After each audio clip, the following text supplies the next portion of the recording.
Hello बच्चों, आज का टॉपिक है चतुष्फलक परिकल्पना। तो यहाँ पर हम लोग आज चतुष्फलक परिकल्पना पढ़ेंगे। गणित के नियमों के आधार पर महाद्वीपों और महासागरों के बनने की समस्या को हल करने के लिए बहुत सारे लोगों ने अपने विचार रखे हैं। इस क्षेत्र में लोथेन ग्रीन की चतुष्फलक परिकल्पना का काफ़ी महत्व है। कुछ दोषों के बावजूद यह परिकल्पना महाद्वीपों और महासागरों की उत्पत्ति की सही व्याख्या करता है। हल्का उधर लोथेन ग्रीन का सिद्धांत। तो लोथेन ग्रीन का सिद्धांत देख लेते हैं। इनका सिद्धांत इनके द्वारा दिए गए कुछ तर्कों पर टिका है। मतलब लोथेन ग्रीन का सिद्धांत इनके द्वारा दिए गए कुछ तर्कों पर टिका है, जो इस प्रकार है। स्थल और उत्तरी गोलार्ध दोनों का आकार त्रिभुज के रूप में है। उत्तरी गोलार्ध में स्थल और दक्षिणी भाग में जल भाग अधिक है। महाद्वीप और महासागर एक दूसरे के विपरीत दिशा में पाया जाता है। वैसे हम लोग ग्लोब पर अगर देखेंगे, ग्लोब की बात करें तो उसमें महासागर और महाद्वीप एक दूसरे के विपरीत दिशा में पाए जाते हैं। प्रशांत महासागर के चारों तरफ नए वलित पर्वतों का फैलाव है, यह भी बात सत्य है। इन सब तर्कों के आधार पर लोथेन ग्रीन ने 1875 में इसकी परिकल्पना की। चतुष्फलक 4 बराबर त्रिभुजों से बनी एक आकृति होती है। चतुष्फलक चार बराबर त्रिभुजों से बनी एक आकृति होती है जिसका आयतन धरातल क्षेत्रफल के अपेक्षा कम होती है। ग्रीन के अनुसार चतुष्फलक की व्याख्या देख लेते हैं। ग्रीन ने बताया कि जब पृथ्वी सूर्य से अलग हुई थी तो एक गर्म आग का गोला थी।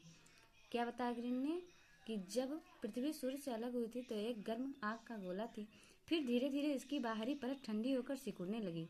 फिर धीरे धीरे इसकी बाहरी परत ठंडी होकर सिकुड़ने लगी। जब कोई वस्तु गर्म से ठंडी होती है तो सिकुड़ने लगती है। अभी हम लोग इसी वीडियो में चतुष्फलक का चित्र भी देखेंगे। आप लोग देख सकते हैं कि हमारे कैमरा का लाइट भी बंद हो गई है और पृथ्वी एक चतुष्फलक के रूप में आने लगी। चूंकि बाहरी भाग तेजी से ठंडा हुआ इसलिए उसमें ज़्यादा संकुचन हुआ।